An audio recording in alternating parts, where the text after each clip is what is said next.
Don't trust them damn Africans. It's the last thing that my then fiance's father said to us as we got on a plane to head to the continent of Africa.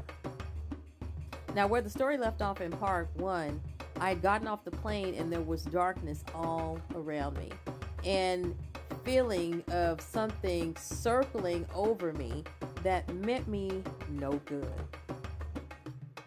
But the thing about it is that we never would have been in Africa if it had been up to me, because I'd never wanted to go to Africa, because when I was a child, I used to have these visions, and I don't know if I was awake or I was asleep, but I had a family, and this family was over in Africa, and they were running a town or a village, and then this evil man would come up with like all these bones and stuff around his neck.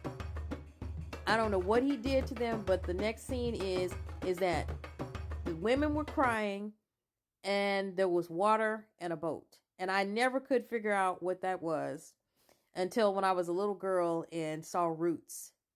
And when I saw Roots, it all like it made it make sense. So that was the reason I didn't want to go to Africa. My fiance and I had worked really hard. We had been working for almost 10 years trying to get this building that we wanted. You know, I heard Joel Osteen talking about getting the Compaq Center. We had this building that we wanted, that we would just drive by and look at it, just sit outside and just look at it and pray over it. And we wanted that building so badly. And we see a sign out front. And so we use my credit to get the building, some of his money, and most of my money to furnish the building. So I put about $100,000 into that building, but it was well worth it. It had a wedding hall where people came and started having weddings. It had, we made one of the rooms into a ballet studio, and my sister to start a ballet company.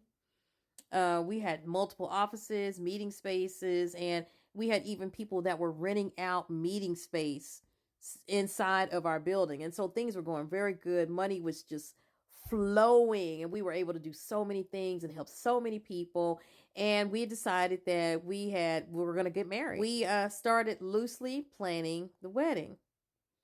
And then things just got really busy at the office. At the time, I was working for an airline, and I had that set up because I wanted to expand my nonprofit organization and be able to open up chapters in other cities. And also because it had started out with just me as a one-man band, I wanted to make sure that I had medical insurance and all the coverage that you need. This was before the Affordable Care Act. So I was working for an airline. I really loved the airline. Of course, I went there just to do a little bit and ended up being in a upper level management. But it was still easy. It had a flexible schedule. It was easy work, and they really liked me.